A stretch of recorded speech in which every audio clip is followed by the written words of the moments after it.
Então vamos lá. Aí o outro ponto aqui que eu acho que é o último que a gente poderia se deter aí mais a fundo, é a questão do enorme insegurança jurídica. Eu sei que você trabalha aí com formação de agentes autônomos, é uma sumidade na área, Thiago, uma referência nessa área aí, mas é importante a gente contar para o pessoal que está entrando nesse negócio qual é o risco que ele tem. Né? Claro que sim. Então, apesar do sucesso de diversas corretoras, os agentes autônomos têm vários riscos. O primeiro risco é o comercial, o segundo risco é o sucessório e o terceiro é o risco trabalhista. Vamos começar pelo risco comercial. Cara, é uma loucura você trabalhar ter uma empresa que só tem um fornecedor. Isso é uma coisa de louco. É aquele lance lá do boteco que só trabalha com uma... Quer dizer, não podem vender pinga, só vende cerveja e skin. Nada contra skin Cariol, tá? Só tô dando um exemplo da skin. Eu não bebo muita cerveja, não gosto muito de cerveja. Mas é um boteco que só trabalha com uma cerveja. É louco isso, é uma insanidade, mas é assim que funciona um agente autônomo, né? Imagina um corretor de seguros, que só trabalha com uma corretora de seguros, né?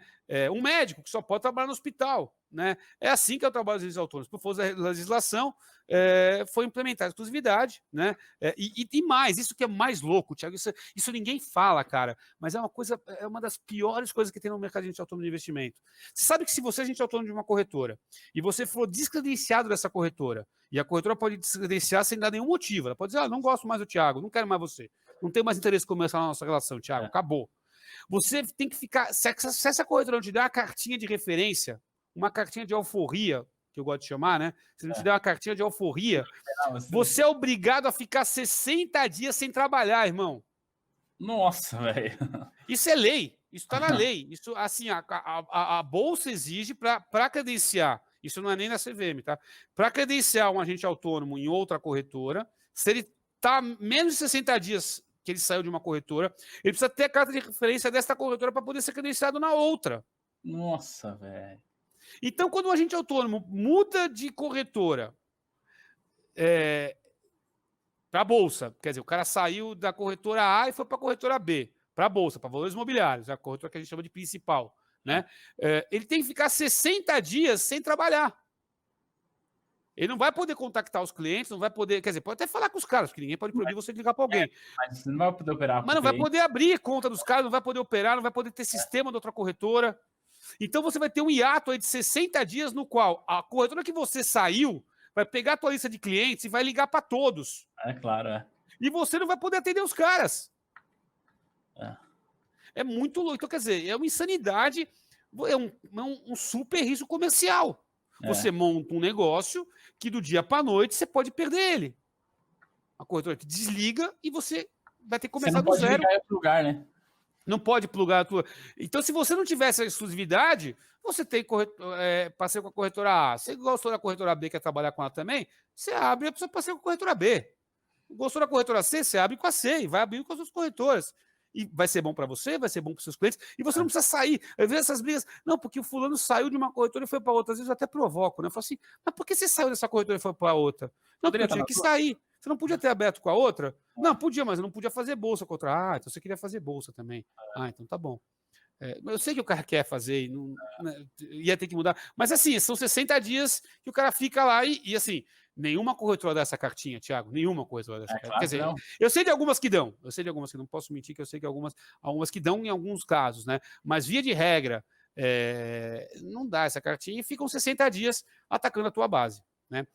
Aí depois outro risco é o risco sucessório. Né? A maioria das pessoas que se arriscam montando um negócio próprio para crescer e prosperar, quer um dia, quando for se aposentar, morrer ou mudar de ramo, quer vender ou quer deixar para os seus herdeiros. Mas isso não pode ser feito. Deu um exemplo aí, né? Quando você é agente autônomo de investimento. Né? Você só pode ter no seu quadro societário pessoas que sejam habilitadas como agente autônomo. Então você não pode, se você quiser parar de trabalhar, mesmo após construir uma carreira de sucesso, você não pode viver dos dividendos dessa empresa. Você vai ter que continuar credenciado como agente autônomo, vai ter que continuar pagando a taxa CVM, no meu caso aqui, espero morrer com 100 anos, mas eu espero trabalhar só até os 95. Né? Então, dos 95 aos 100, eu vou ter que pagar a taxa CVM para continuar recebendo dividendos no meu escritório. Saquei. Senão, não posso. Né? Aí, quando eu morrer com 100, a minha viúva, os meus filhos, os meus netos, os meus tataranetos, não vão poder... usufruir da empresa que eu criei. Risco trabalhista. Risco trabalhista. Já pensou se todos os funcionários do Bradesco, do Facebook, da Apple e da Fiat fossem necessariamente ser sócios dessa empresa? Olha que loucura, né? Se todos os funcionários de uma empresa têm que ser sócios dela, né? Então, quando o profissional habilitado quer trabalhar numa empresa de agente autônomo de investimento, Thiago, você sabe disso, né? Ele precisa se tornar sócio dessa empresa. Isso é um enorme risco para ele, para o profissional, e para os futuros sócios, né? Então, ele pode fazer uma cagada, ou as pessoas podem fazer uma cagada. Eu não sou obrigado a casar com alguém para trabalhar com essa pessoa. Ser sócio é casar. Eu tenho sócios aqui, pô, é um casamento, cara. Você só casa porque você quer, mas para você trabalhar na empresa de agente autônomo, você precisa casar com o cara. Às vezes você não gosta dele, você quer ser o representante da empresa, você quer ser um associado da empresa, né? Advogado também é assim, né? Advogado só pode ter na empresa de advocacia sócios. Só que o escritório de advocacia, Thiago, pode subcontratar um advogado como associado desse escritório. Então a PJ unipessoal desse advogado é remunerada pela PJ do escritório que ele trabalha. Isso funciona muito bem. E se esse advogado aqui não quiser mais trabalhar com o escritório, ele simplesmente, cara, não vou trabalhar mais com você, vamos rescindir esse contrato, que eu vou trabalhar com o escritório. Funciona bem. E a mesma coisa esse cara aqui, ó, não quero mais você, tchau. Acabou nosso contrato. Tem as cláusulas, cada contrato vai ter sua cláusula e tal, né? Mas é uma relação entre eu e o cara, não é uma relação de sociedade, é uma relação de prestação de serviço. Quer dizer, ele é o meu. Aí a corretora pode dizer: não, Alfredo, esse cara aqui, se você quer trabalhar comigo, você não pode subcontratar esse cara. Óbvio que a corretora vai ter que fiscalizar, porque a responsabilidade final é dela. Então, Alfredo, ó, você quer trabalhar com esse cara aqui, muda de corretora. Eu não quero esse cara aqui, porque tem aqui isso aqui sobre ele, isso. Ah, não, beleza. Então eu não quero o cara. Ou eu quero o cara e vou sair da corretora. Ou a corretora diz, não, esse tudo bem. E eu vou ter que ir em todas as corretoras que eu trabalho. Todos vão ter que dizer sim pro cara. Mas é uma decisão minha, né? Então a gente acha que seria importante que você pudesse subcontratar os caras, né? E é o que você falou também, né? Você tem aquele risco, você tem 0,001% da empresa. O outro cara tem 99,9%. O cara faz uma cagada, você vai ter que pagar com a sua grana se ele não tiver dinheiro. Paga igual, né? Então, o que a gente tem observado aqui, Thiago, isso inclusive já chamou a atenção do Ministério Público do Trabalho, né? Que existem escritórios de agentes autônomos que estão usando isso, né? E por isso que o AISIVES atua bastante, né? Inclusive na nossa área jurídica. Na verdade, o cara é empregado, Thiago. O cara não é sócio. O cara tem 0,01% da empresa, o cara tem hora para chegar, hora para sair, meta para bater, o cara não participa das decisões da empresa, não sabe nem qual é o rebate que a empresa tem da corretora, não sabe nada na empresa. O relatório no final do mês e, recebi isso, beleza, né? E assim, isso é um empregado, Thiago. Isso não é um funcionário. E quando o Ministério Público do Trabalho fosse debruçar sobre isso, e já fez algumas vezes isso, ele vai atuar como ele já atuou. E me espanta como isso não é noticiado, né? E eu acredito que em algumas vezes ele pode ter razão, o Ministério Público do Trabalho. Aí você ouve o pessoal que acha que deve manter assim, dizer, não, Alfredo, mas lá a CVM, a 497, fala que só pode ter sócio. Então eu só posso contratar o cara como sócio, eu não posso contratar o cara como empregado. Amigão, aqui está a instituição CVM 497 e aqui está a CLT. A CLT está em cima dela, cara. A CLT está na Constituição. Isso aí. São leis trabalhistas. Você só pode mudar isso através de uma proposta de emenda constitucional. Então, se o Ministério Público do Trabalho entender que houve subordinação, né, existe um vínculo trabalhista, ela vai te multar, cara. Então, quanto mais o agente autônomo cresce hoje em dia, quanto mais o escritório dele cresce, maior é o risco trabalhista dele, Thiago. Faz sentido, quanto mais cresce em número de pessoas, não em PL. Quanto mais cresce o número de pessoas, maior é o risco trabalhista do escritório. Isso é uma bola de neve que vai explodir uma hora. E você acha que isso vai explodir no colo de alguma corretora? É claro que não. A corretora não tem nada a ver com isso. E eu estou dizendo categoricamente, a corretora não tem nada a ver com isso. Ela está se beneficiando? Eventualmente. Porque se ela tivesse que ter como diz aí, a corretora líder, eu tenho 600 escritórios. O ano passado teve um vídeo bonito, tal. O dono da corretora líder de mercado falou assim: eu tenho 600 escritórios espalhados pelo Brasil, 600 escritórios espalhados pelo Brasil.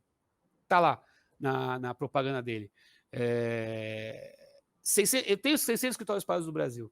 Se você montar um banco, Thiago, ou montar uma lanchonete, e quiser ter 600 filiais desse banco, dessas lanchonetes pelo Brasil, o que você vai ter que fazer? Você vai ter que alugar 600 imóveis. Isso eu estou falando porque o diretor de um banco me falou, né? Ele que me chamou a atenção. Se eu quiser ter 600, é um banco grande, se eu quiser ter 600 novas agências, eu vou ter que alugar 600 agências, eu vou ter que negociar com o bombeiro, porque vai ter que ter um negócio de incêndio, eu vou ter que falar com o sindicato, eu vou ter que ter um segurança, eu vou ter que ter isso, vou ter que ter licença, e vou ter que contratar as pessoas e pagar salário. O cara diz por aí que tem 600 escritórios espalhados pelo Brasil, só que são de agentes autônomos. Ele não tem risco trabalhista nenhum e nem deve ter. O modelo de agente autônomo não tem. Mas com exclusividade é fácil, né? Precisa acabar a exclusividade para que a coisa fique certa, né? E o agente autônomo não pode carregar esse ônus trabalhista nas costas dele só, no lombo dele só. Faz sentido. Como ele faz para não ter esse risco trabalhista? Ele tem que poder subcontratar via CLT, subcontratar via terceirização de PJ, né? Ou contratar via CLT. Pô, tem um menino bom, gosto dele, acho legal, quero trazer ele para a empresa, mas ele não está maduro para ser sócio. Ele vai ser meio funcionário aqui, vai ter hora para chegar, vai ter hora para sair, vai ter férias. Porque, cara, você acha que esses caras aí têm férias? Tem nada. 13º? Não tem nada. Mas nem o INSS, que toda empresa é obrigada a pagar o INSS dos seus sócios, nem isso é pago. Nem isso é pago. Aqui, todo mundo que trabalha aqui, a gente paga o INSS do cara. Pô, tem que ter INSS, né? Eu sei que ninguém vai viver de aposentadoria, mas, cara, do INSS, né? Mas tem que pagar. Sabe, de repente, como você falou, de repente eu saio, sofro um acidente aqui, e aí, como é que faz? Isso, exatamente, né? Então, que tá aqui, ó, desconfiando que isso é uma relação de trabalho sem encargos de direitos, como férias, 13º, FGTS, o Ministério Público do Trabalho está fiscalizando e já autuou algumas empresas de agente autônomo, que criam um enorme passivo para as grandes empresas do setor, né? Então, esses riscos, eu acho isso tudo está na nossa apresentação, isso tudo está no nosso site também, tá nos artigos lá do nosso site, né? Mas tá lá também, a gente fez uma listinha dos 10 direitos básicos dos agentes autônomos, né? Pessoa física, quais são os direitos que a gente tem como agente autônomo, né? E também tem outras coisas legais aí que a gente buscou, isso para reforçar o argumento de como a gente ajuda as corretoras, como a gente ajuda o mercado, quais são as receitas que o agente autônomo gera e não recebe. Por que o agente autônomo gera essas receitas e não recebe? Porque ele não tem poder de barganha. É simplesmente por causa disso, né? Porque ele não tem poder de barganha junto às corretoras, né?